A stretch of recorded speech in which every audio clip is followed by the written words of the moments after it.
One of the most common questions that I've been asked is about the issue of insurance. So I'm going to answer all of these questions inshallah today. And because the topic is so long and detailed, it will be our only question for today. So the topic for today is, what is the position of our scholars with regards to overall the topic of insurance, whether it is commercial insurance, house insurance, car insurance, life insurance. What is the opinion of scholars about insurance? This will be our topic for today. So we answer this question by beginning with the definition. What exactly is insurance? Insurance, of course, as we all know, it is a form of risk management where lots of people come together. These are the policy holders, and they pay a company, the insurance company, a known fee to protect them against an unknown event or an uncertain future event.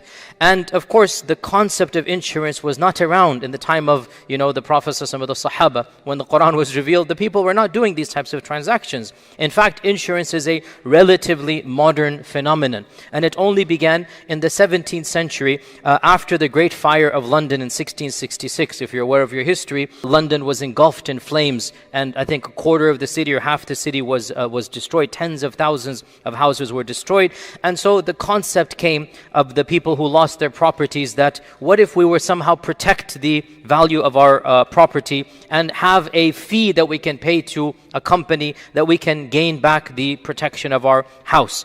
And this began the concept, if you like, of house insurance. And in fact, our own founding father Benjamin Franklin, when he came to America, he actually founded the Philadelphia Contribution for the Insurance of Houses from the Loss of Fire. That's the name of the company. So if your house is burnt in a fire, Benjamin Franklin has a business. If you pay him money, then he will do that.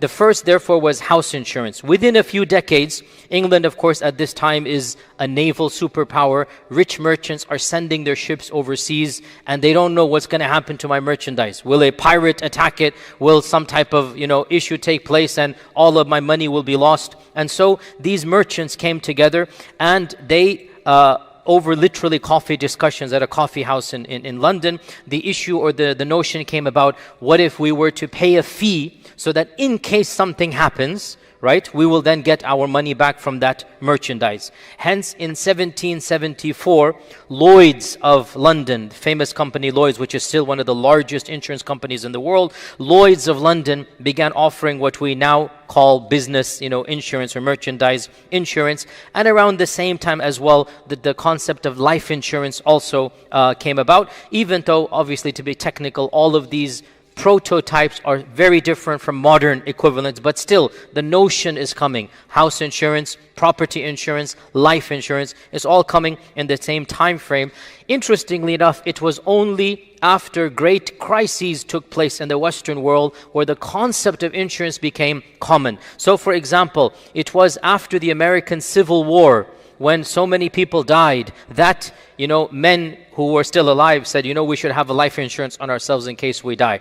And the largest spike in life insurance happened after World War I, believe it or not. When so many hundreds of thousands of people died, so those that were left alive were like, hey, we might as well get insurance over here. So it's interesting how calamities had an impact on insurance. Now, before I even get to the fiqh issue, obviously the question a lot of us have, how can these insurance companies make a profit anyway? I mean, if you think about it, you're paying, $100, $200, whatever per month, and then when you need them, they're going to pay you $10,000, $20,000, $30,000. Or life insurance, you're paying, 50, 60 for those of you that, might possibly have it. We'll get to this verdict soon. And the goal is to get $500,000, right? So how are they going to make a profit when you are paying a nominal fee? And the response to this is by pooling together a large amount of people's money and then aggressively investing that money in bonds or in other profitable enterprises, and also sometimes giving banks that money so that they can give at an interest, so that the insurance companies get at an interest.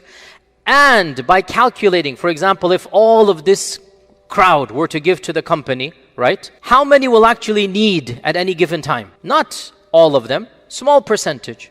So the insurance company essentially takes a large amount of pool of cash from lots of people and aggressively makes a guaranteed profit on that in giving bonds and interest and whatnot. And then it has its complex calculations that what percentage is going to ask the money is going to be a minimal percent or a lesser percent. And so overall they will make a profit. And the fact of the matter is, insurance companies regularly make large profits. Generally speaking, in the modern world, insurance companies are a profitable business and they make profits, regularly. And therefore, one can say simplistically that insurance companies make a profit from two sources. Number one, the premiums collected from lots of people, which they calculate will be more than the amounts they pay back to some people, right? And then number two, they take all of this wealth and they aggressively put it in stocks or bonds a lot of times because they need guaranteed. They cannot usually invest it in areas that there might be a loss in. So they aggressively invest in guaranteed profit, and so this will also give them back their profit. Now, obviously, the goal of every insurance company is to make a profit. And that is not problematic per se. Every company, its goal is to make profit.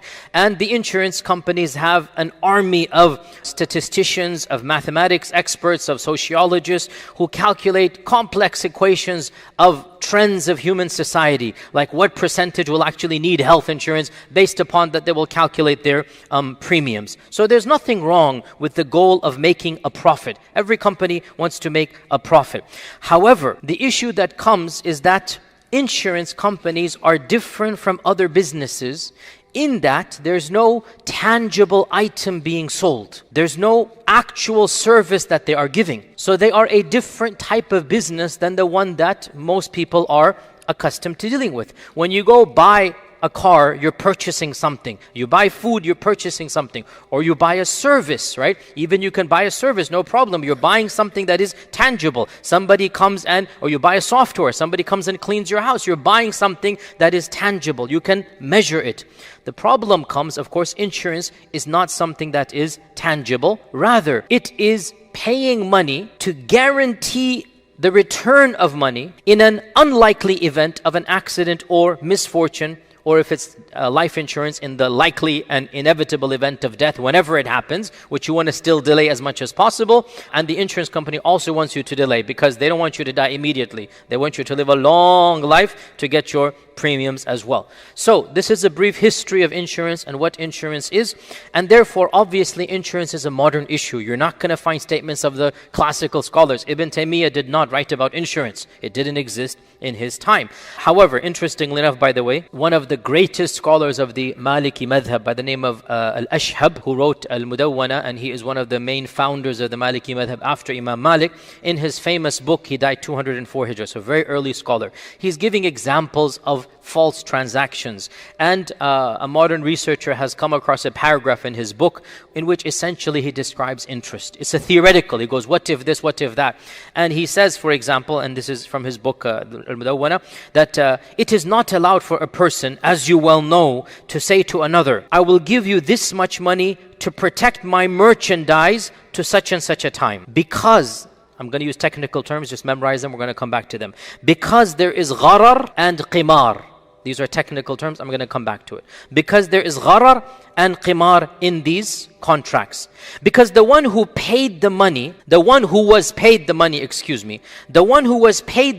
if he knew that the merchandise would perish, if he knew the merchandise would be destroyed, he would not be content with a small amount of money.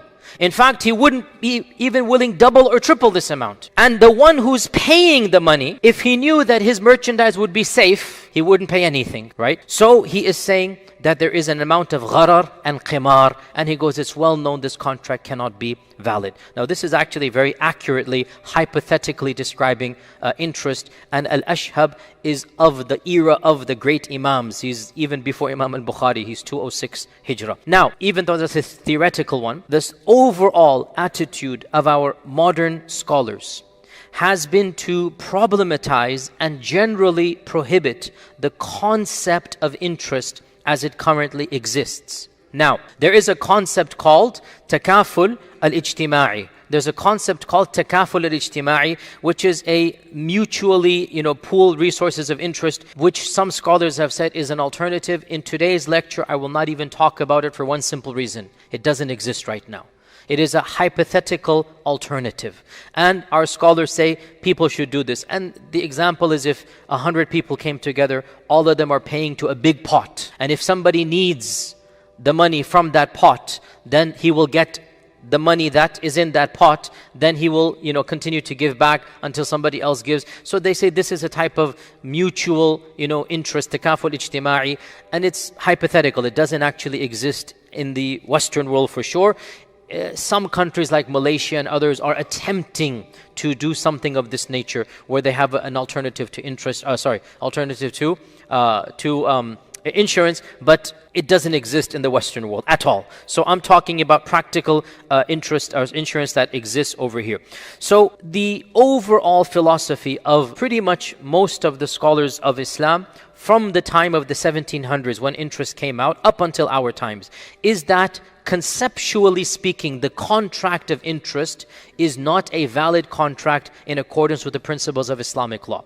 And they gave 4 primary reasons why this is the case. They have more than 4. For our lecture, we'll do number 4. Number 1, gharar. We already came across the word gharar, right? Number 1, gharar. And we're going to come to this. Number 2, they said there is an element of interest that is clear. Number 3, qimar, which is gambling. Okay? Number 3, gambling. And number 4, they said, some of them said, that having insurance goes against tawakkul and belief in qadar. And they have other issues as well. In my brief talk today, we'll mention only these 4. Now, in my humble opinion, the first 2 are the clear-cut issues that make interest from an Islamic paradigm something that is very problematic. And that is gharar and interest.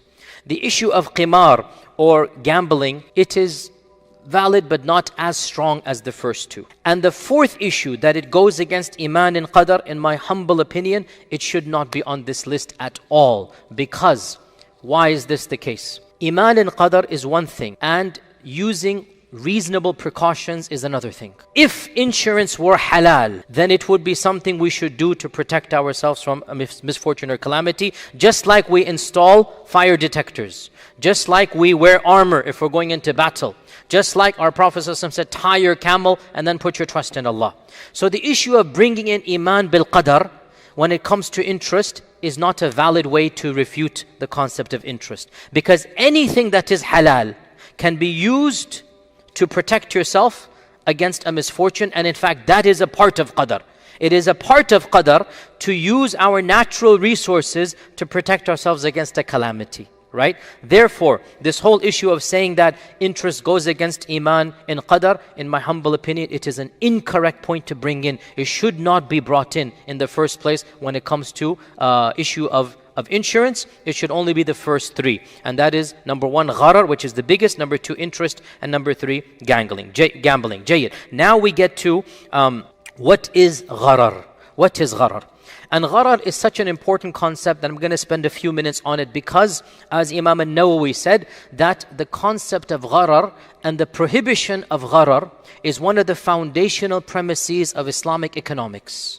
It's one of the big chapters of Islamic economics, the prohibition of gharar. What is gharar, and where do we get its prohibition from? Hadith in Sahih Muslim, Abu Hurairah narrated that the Prophet ﷺ forbade bay'ul hasa wa bay'ul gharar, the transactions of stones and the transactions of gharar. What is a transaction of stones? Bay'ul hasa. Bay'ul hasa was a transaction in Jahiliyyah in which a person would have merchandise all in front of him, right? The seller would have all of his merchandise, and he would go to the purchaser, and the purchaser would say, here's basically 100 dinars, and I will purchase anything my rock falls on. I'm going to throw the rock, and whatever pile it falls on, right, it will be my pile. Now obviously the piles are not going to be the same. One will be wheat, one will be grain, one will be butter, whatever, and the person's throwing and trying to get something over there. So this is obviously a type of unknown or uncertainty. Another version of bay'ul hasa is that I will purchase your land as far as my rock can go. So as far as my rock can go, that's how much I will purchase your land. But you see, the strong thrower will throw much more, and the weak thrower will throw much less. And so this is an uncertainty. And therefore, to clarify what is the bay' of the transaction of the stone, the Prophet ﷺ also said, وَبَيْعُ الْغَرَرِ. And gharar means uncertainty. Gharar means unknown. Any transaction in which you do not know what you are getting, it is an unknown what you are getting, this transaction is forbidden by the unanimous consensus of all the madhahib and scholars of Islam. You cannot purchase an unknown. The contract has to be known. What are you buying? For how much money? When is the payment going to occur? It must be everything clear cut. If there is an element of extreme uncertainty, then the contract becomes null and void. For example, if somebody says, in this box there is something, but I'm not going to tell you what it is, and I'll sell it to you for $100. This contract is null and void, batil, according to all of the scholars of Islam. You cannot purchase an unknown. Or if a person, again, pulls out a lottery type of stuff. This is the standard lottery. If you purchase a ticket of, $10, one of the people will get it. That's the bay' al-hasa. It's basically you're throwing the lottery. One of the people will get it and the others will not get it. Now, by the way, footnote here. What is forbidden is the essence of the contract being unknown. As for small details being unknown, this is obviously understood. When you purchase a car, you know the overall state of the car. You know the model, the state is a good. Now obviously, if somebody finds a small scratch underneath the seat or something, he cannot say, oh, I didn't know about this. This is a gharar that is yasir. They call it negligible amount of gharar. Okay? You purchase a house, you see the overall quality of the house, right? Now, if there is, one socket of the electric socket broken, you're not going to say, oh, you have mischaracterized the house. It's a small amount, right? So this is something that is called al-gharar al-yasir, a negligible amount of uncertainty, right? A small amount of uncertainty is overlooked. Now, by the way, I've given two examples that are very clear cut. You understand, in the middle there are gray areas, right? And this is not to talk to get into it, but just to whet your appetite. One of the controversies of modern times, in which famous scholars are on both sides, is all-you-can-eat buffets. All-you-can-eat buffets. So, don't go there. Imam Sahib does not want me to go there. Meaning, you don't want me to go to the buffets, or you don't want me to go to the example of who goes to the buffets. If there is an all-you-can-eat buffet of halwa puri, and a group of imams, mashallah, goes, versus a group of people on the keto carb diet goes, they're going to pay the same amount, right? But, mashallah, imams have barakah when it comes to halwa puri. And the keto guys will eat nothing. And this is, jokes aside, is this gharar that is extreme, or is this gharar that is qalil or yasir? Most of the ulama of our time say that this is overlooked gharar, because the restaurant owners have calculated and figured out an average amount, and on average a person eats a certain amount and whatnot. But some of my teachers were stricter, and they said, no, this is not gharar yasir, because it is known that a person might eat 4 or 5 times the amount of another person. And so he would say it is not allowed to go to, one of my famous teachers, he would say it's not allowed to go to this because this is gharar. So my point is, I give you two examples that are clear cut. Uncertainty, what is inside the box? And it's a closed and shut and padlock. I'm not going to tell you what's inside the box. And by the way, this is done in America when the storages, right? When the storages are locked up, right? And then the contract expires. So the person says, unknown, I don't know what it is, I'll sell it to you, whatever is inside, for $100. This is gharar. It is not allowed for any Muslim to get involved in this, because this is exactly bay' al-hasa. You throw a stone at random, you don't know what's going to happen. This is exactly bay' al-hasa. It's not allowed. This is gharar that is fahish, or that is a lot. And gharar yasir, I gave the example. Anything you buy, you do not examine it to the molecular level. You don't examine, you have an idea. You buy a pound of grapes. You do not examine every single grape. You understand overall the quality is whatever, XYZ quality, and you purchase accordingly. Obviously, in the middle there are middle examples which we're going to neglect for our talk today. Now, in the insurance transaction, what are you getting back for what you pay? Do you know? This is why the entire transaction really is a type of extreme gharar. And this is well known. And that's why the vast majority of scholars, like 99% of the ummah scholars, when they talk about insurance, they say the number one issue insurance technically cannot be allowed is gharar. You are paying the premiums every single month, and it is possible for 15, 20, 30 years you never need anything. And it is possible the next month something happens and the insurance company pays you $500,000, $1 million, right?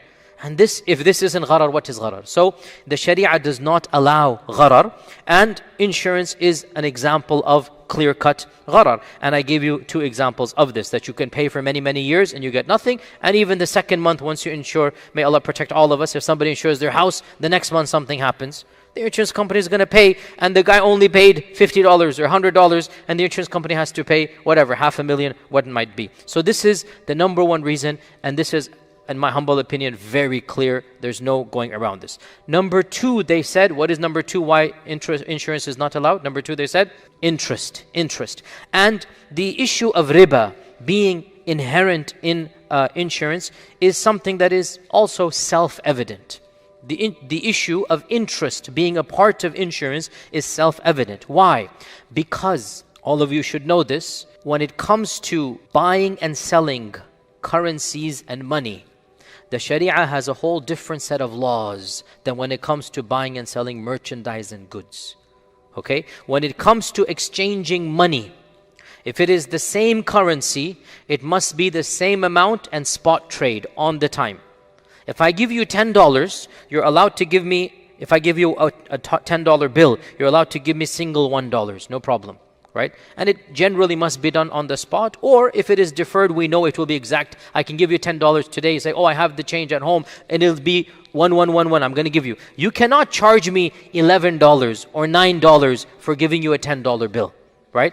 So generally speaking, 2 conditions must be met if it's the same currency, and that is spot trade. Spot trade doesn't mean I collect the 10 right then and there. It means we know you will give me 10 in single and the same amount. If it is a different currency, then the only condition is you know the amount, spot trade, but it doesn't have to be the same amount. So I have British pounds, you're not going to give me 50 pounds for $50. You will give a different amount, but when I hand you, when the transaction happens, I know how much I'm going to get back, right? So this is spot trade. Now, when it comes to insurance, is it the same currency or different currency? Actually, it doesn't really matter, because the point is, it is the same, but it doesn't really matter. Because when I give you the money, what am I going to get back? Money.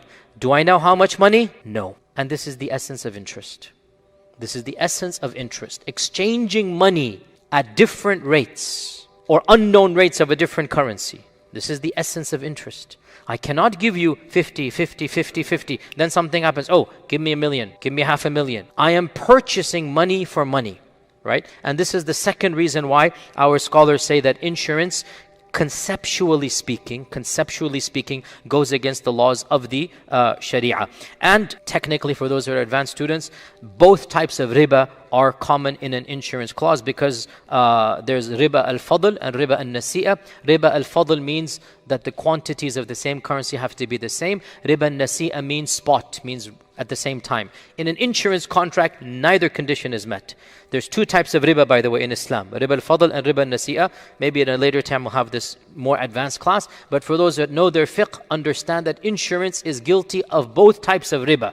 Riba of different amount and riba of time, because you're not getting it at the same time. Okay, so there's riba al-fadl and riba al-nasi'a. So, as I said, there's 4 primary reasons. The 4th one we'll neglect. The first 2 we have done, and that is there is gharar and there is riba. The 3rd one, qimar, gambling. And I say there's an element to this. At the same time, if this were the only issue, it's not the strongest, and so an argument can be made against, because you can make an argument that investing in stocks is a type of gambling, meaning you don't know the result. And in and of itself, generally speaking, stocks are halal. I haven't answered that question. Maybe one later time we will answer this question, what makes a stock halal to invest in? But my humble opinion, and Allah knows best, the issue of qimar or gambling is not the strongest point to negate the validity of insurance. It is one point we can add to the list, but the first 2 are open shut, as they say. And that is gharar and riba. And this is something that even the most basic student who begins to study Islamic economics can understand. Now, the issue of gambling, as I said, you understand it. You put a small amount and your goal is to get a large amount back, right? So just like when you buy a $10 lottery ticket and your goal is you win the lottery. And so they say this is qimar. And I say, okay, I see where you're coming from, but don't we all do the same for stocks?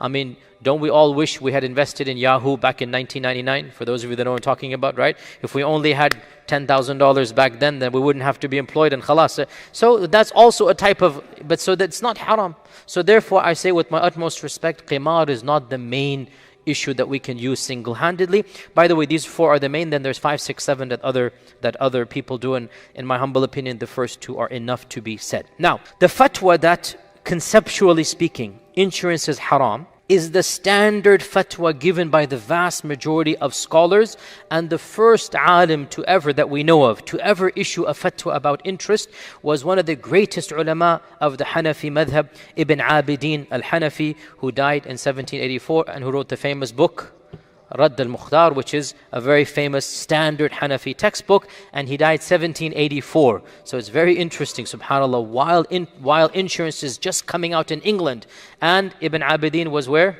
You should know where he lived. Where did he live? Damascus. And he's in Damascus, and he, subhanAllah, I don't know how, actually, really would be interested about how did he know about what is insurance or whatnot, but he wrote a detailed fatwa that went over the contract of insurance, and he laid the skeletal foundations for all of these later ulama in 1784, subhanAllah, that he wrote this, and pretty much after him, it simply became the standard, and everybody is looking at it, even if insurance is evolving, but the same issue of qimar, of gharar and of riba exist. And that is why I do not know of any council of fiqh scholars in the globe, and there are over a dozen of such councils. I do not know of any such council that has said the concept of interest is halal. And I can quote you the Council of Senior Scholars of Saudi Arabia, the Kuwaiti Council of Scholars, the Azhar Council of Scholars, you have the Rabita, the Majma' al-Fiqh al-Islami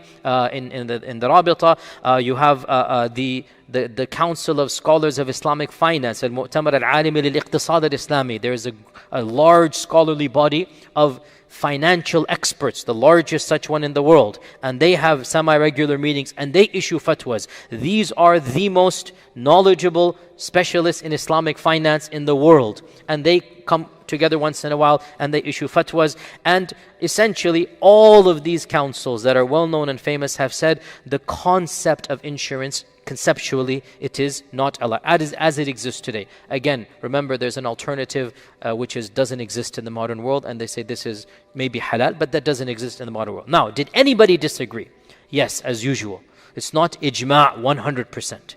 We have a handful of names that in the realm of modern Islamic law are known to be, how should we put this, to have views that are atypical. Their knowledge is respected, their reputation is established, everybody admires them, but they're known to be atypical in their fatwas. And some of these people have been at the forefront, in fact, they're the only ones that have been allowing insurance as a concept. And perhaps the most famous amongst them is Dr. Mustafa al-Zarqa and also Dr. Abdul Wahab Khalaf. These are two global ulama who were world famous in the 70s, 80s, 90s. They both passed away in the 90s, or early 90s, I think, yeah. But these were like, they were on the same panels as Sheikh Qardawi and others, those to that level. And everybody admired and respected them. They have established their reputation, and they have fatwa that are known to be outside of what is called, the norm. And that doesn't make it wrong, by the way. If you listen to my last lecture as well, it doesn't make it wrong. I'm just saying these are people that are typically outside the box. And Dr. Mustafa Zarqa was one of the first to write a treatise about insurance being permissible. And this became like the standard for later scholars who wanted to make it permissible. And he argues that there is no gharar. We said number one is gharar. He argues that there is no gharar. Why? He says because the companies are doing their due diligence and making sure that the risk is overall assessed and minimized. And they said, as for this claim that there is no tangible benefit, no, there is tangible benefit. There is recognizable benefit. You get something tangible from insurance. What do you get from insurance, guys? Very good, mashallah, hit the nail on the head. You get peace of mind. This was Mustafa Zarqa's point. When you have insurance, you get peace of mind. That is something tangible. It's something that is, you can know it. I mean, tangible means you know it's there. It's something that is there. And he gave the example of a security guard. Security guard, we have our security guard here, right? We have, or maybe if there's a caravan, you hire a security convoy for the caravan. You know, when the banks have, I don't know if they still have it or is there something in the movies. Do they still deliver money to the banks? I don't know. But if they deliver money to the banks, those armored cars always have security. Okay, you're paying the security guard an amount of money. Do you know how much work he will need to do? Is there going to be a robbery that he has to protect from or not? Do you know that? No. If there's no robbery, if nothing happens, that's what we hope for. Alhamdulillah, our security guard just walks and enjoys and mashallah says salam to all of us, right? May Allah protect all of us and all of the Muslims. But if something were to happen, right, what responsibility will be on the security guard is much more than for the rest of the year. And he's not going to get an extra pay raise for that, is it? It's an unknown. And Dr. Mustafa Zarqa said this is the same as what? Insurance, right? And he has other, issues as well. Now, other scholars said that, well, no, the gharar is in the individual transaction, one-on-one. You're looking at the company and you're saying there's no gharar, but individually, one-on-one, there is. And then, other points as well that they responded to this. Now, therefore, that having been said, before I move on to the next half, that was half of my response. So we have summarized now what is insurance, the history of insurance, the fact that Muslim ulama, generally speaking, have prohibited it and the reasons of their prohibition. And the fact of the matter is, statistically speaking, you can count the people who have said insurance as a concept is halal on the fingers of one hand. The big names that have said insurance is halal, you can count them on the fingers of one hand. Everybody else in the ummah from all the different, groups of fiqh of Islam and even the mainstream theological groups within Sunni Islam, they've all looked at this and they've said that the concept of insurance goes against the Sharia. That having been said, we now move on to the more pertinent issue. See, here is where many good Muslims, may Allah increase them in their goodness and their iman, they fall into an error. And they don't understand that the Sharia, yes, abstract-wise, something might be forbidden or haram, but at times the application in a particular context becomes permissible because of the context. This is something that every alim worth his salt knows. This is something well known. Fiqh is not something that is purely abstract and theoretical. And the average loving, caring, zealous Muslim doesn't understand this. And the average Muslim wants to know the abstract and then thinks, khalas, that is it. And when somebody comes along and says, well, yes, that is the abstract, but in this situation, perhaps it is permissible. Sometimes our Muslim feels, oh, this scholar has betrayed the Sharia. He doesn't know anything because I know that to be haram. Ironically, pretty much everyone says insurance is haram. And pretty much everyone says, in some cases, it becomes permissible because of the context. Do you understand? And there is no tanaqud, there's no contradiction. There's no contradiction. Because this is what fiqh really is. This is the reality of fiqh. To take the theoretical abstract is easy. Even the beginning student, an undergraduate in Sharia can do. But to then apply, this is the difference between a medical student and a doctor of 30 years. Right? The medical student reads the textbook and doesn't understand, hey, the case in front of me has a slight change. The textbook says it, I must do it.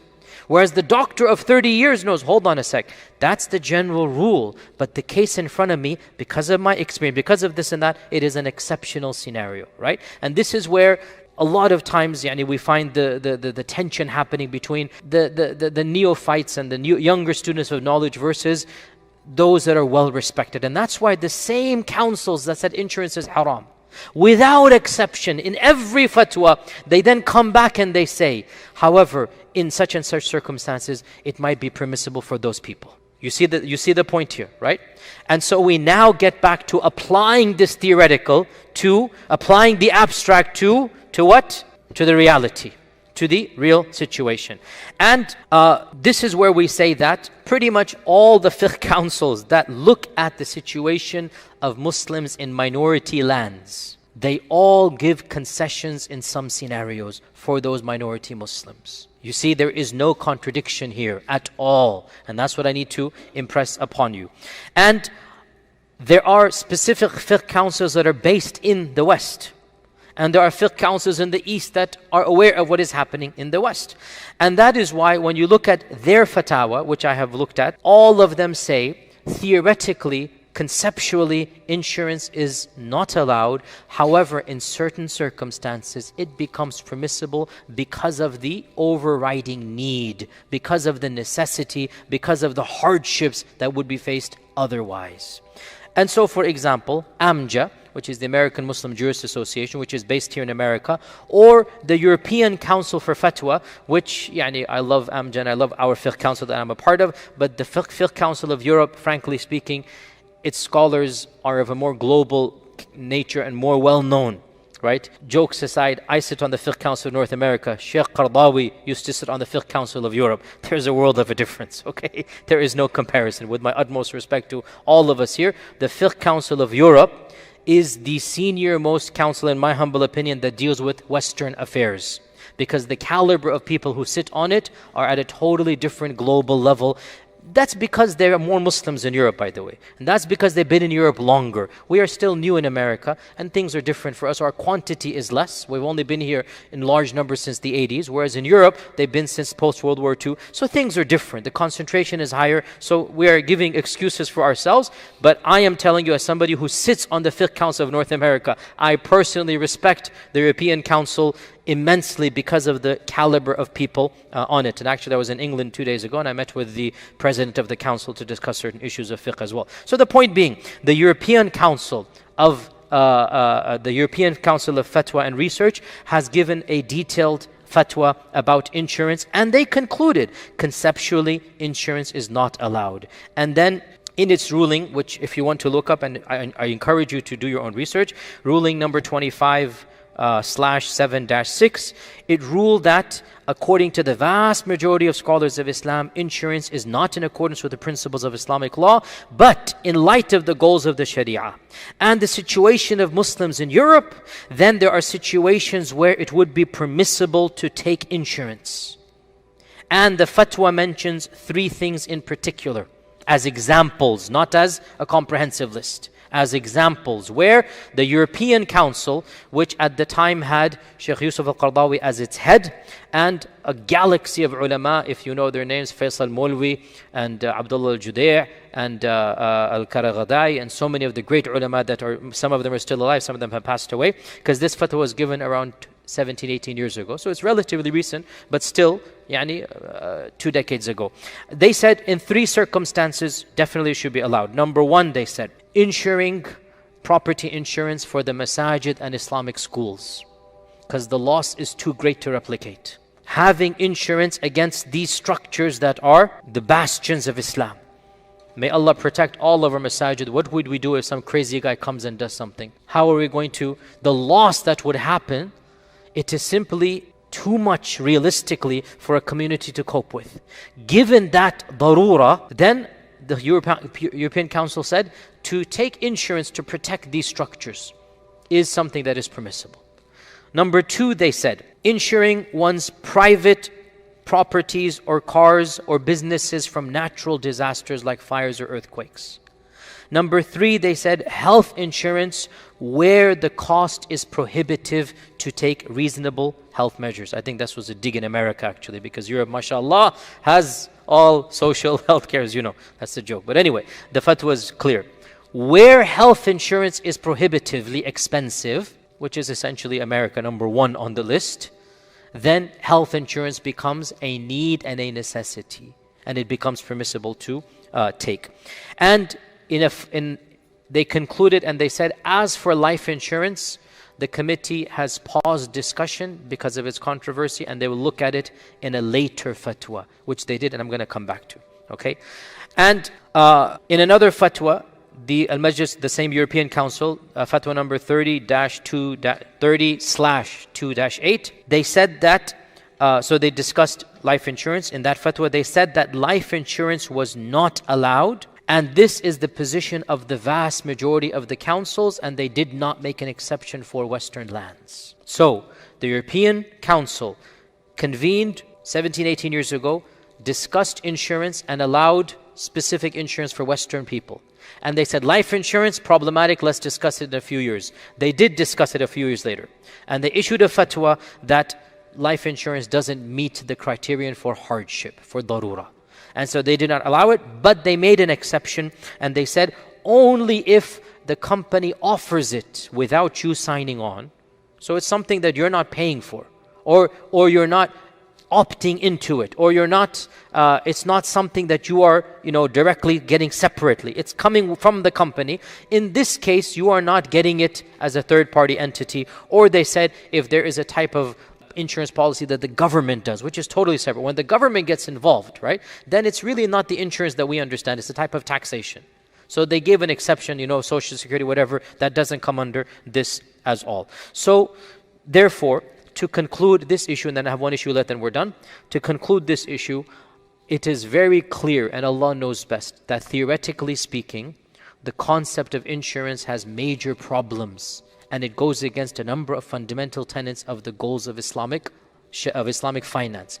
Nonetheless, in circumstances where life becomes unreasonably difficult, where it is not possible to live a regular life, or where the government forces you to get insurance. And Amjad also has a fatwa about car insurance and health insurance in America. And Amjad is based here in America. And the Fiqh Council as well, that I'm a part, has a fatwa. All of these councils have said that car insurance is something that is mandatory. And you cannot live in this land without a car. So you are allowed to get it, but Amjad says you should get the minimal amount possible. This is Amjad's fatwa. And health insurance is prohibitively expensive health in this country, and so it is not possible for an average person to live in this land, without having health insurance. And so they said it is something that is permissible to get.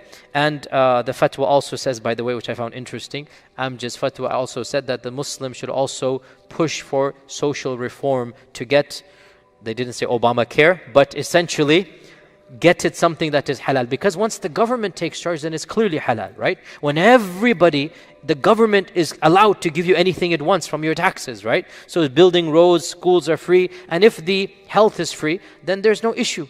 And frankly speaking, from an Islamic standpoint, it's much better as well. So if you want to become of that party simply because of this issue, then we have Amjad's fatwa that's semi-just anyway. Don't quote me on that. Okay, final issue that is related to this insurance. Obviously, the question comes about working in insurance companies.